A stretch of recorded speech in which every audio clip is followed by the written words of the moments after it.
ذہن پر زور دینے سے بھی یاد آتا نہیں ہے کہ کیا دیکھتے تھے، صرف اتنا پتا ہے کہ ہم عام لوگوں سے بالکل جدا دیکھتے تھے۔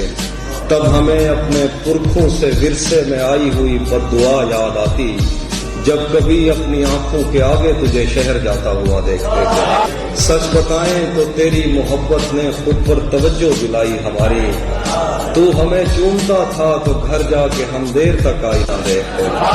سارا دن ریت کے گھر بناتے ہوئے اور گراتے ہوئے بیت جاتا، شام ہوتے ہی ہم دور بینوں میں اپنی چھتوں سے خدا دیکھتے تھے۔ دوست کس کو پتا ہے کہ وقت اس کی آنکھوں سے پھر کس طرح پیش آیا۔ ہم اکٹھے تھے، ہنستے تھے، روتے تھے، ایک دوسرے کو بڑا دیکھتے تھے۔ اس لڑائی میں دونوں طرف کچھ سپاہی تھے جو نیند میں بولتے تھے، جنگ ٹلتی نہیں تھی سروں سے مگر خواب میں فاختہ دیکھتے تھے۔